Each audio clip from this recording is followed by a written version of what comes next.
अब एक ऐसी खबर जिसका कोड वर्ड है जग्गी ब्रदर्स।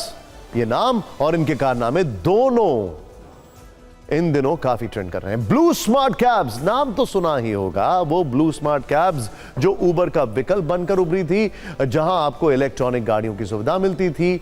उसी ब्लू स्मार्ट से जुड़े ये जग्गी ब्रदर्स, जिन्होंने लोन के पैसे कारोबार में लगाने के बजाय खुद की तिजोरी भर लिए, ऐशो आराम, अपनी ऐश मौज और सुख सुविधाओं पर लुटाने लगे, परिवार के लिए प्रॉपर्टी बनाने लगे, करोड़ों के फ्लैट खरीदने लगे और इसी लालच ने उनके काले कारनामों का भंडाफोड़ करवा दिया। हम इस खबर को डिकोड करेंगे, आपको बताएंगे कि इन्होंने किस तरह घोटाला किया, किस मोड़ पर इनसे गलती हुई और कैसे ये पकड़े गए। एक एक चीज बिल्कुल सरल भाषा में आपको समझाने वाले हैं। पहले इनका पूरा नाम जान लीजिए। एक है अनमोल सिंह जग्गी, दूसरे हैं पुनीत सिंह जग्गी। दोनों भाई हैं, इसीलिए इन्हें जग्गी ब्रदर्स भी कहते हैं। अब इस सवाल पर आते हैं कि फ्रॉड का खेल कैसे खुला। ध्यान से देखिए, जग्गी ब्रदर्स की एक कंपनी है जेनसॉल इंजीनियरिंग। 2012 में इस कंपनी की स्थापना हुई। शुरू में ये सोलर एनर्जी से जुड़े काम करती थी। बाद में इस कंपनी ने इलेक्ट्रॉनिक व्हीकल के क्षेत्र में कदम रखा। इसी के तहत ब्लू स्मार्ट कैब सर्विस शुरू की गई। 2019 में जेनसॉल कंपनी के शेयर मार्केट में लिस्ट हुए, निवेश मिलने लगा। फिर इलेक्ट्रॉनिक व्हीकल के नाम पर करोड़ों का लोन लिया गया।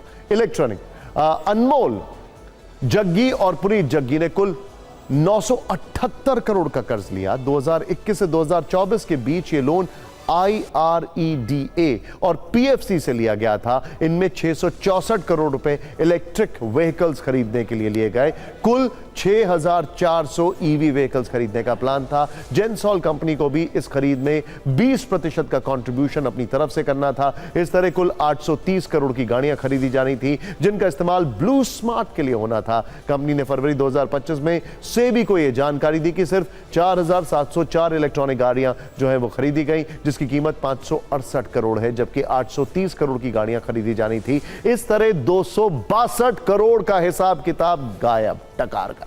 क्योंकि कंपनी शेयर बाजार में लिस्टेड थी, इसीलिए नियम के मुताबिक उसे अपने बही खाते की जानकारी सेबी को देनी थी।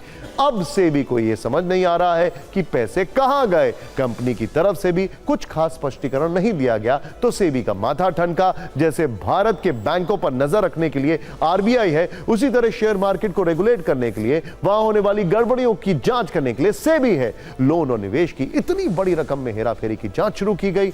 चौंकाने वाला तथ्य सामने आया।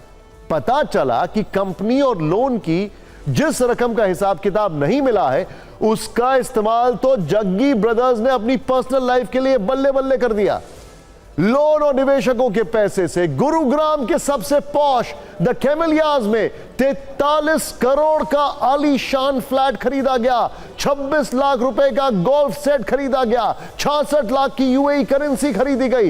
एक स्टार्टअप में 50 लाख रुपए दिए गए। गहने और गाड़ियों के लिए 17 लाख रुपए का भुगतान किया गया। घूमने फिरने के लिए एक ऑनलाइन वेबसाइट को 3 लाख की पेमेंट दी गई। दोनों ने अपनी मां और पत्नियों को कैश ट्रांसफर किया। दोनों भाइयों ने क्रेडिट कार्ड से 23 करोड़ रुपए खर्च किए। सिर्फ स्पा सर्विस पर 10 लाख रुपए लुटाए।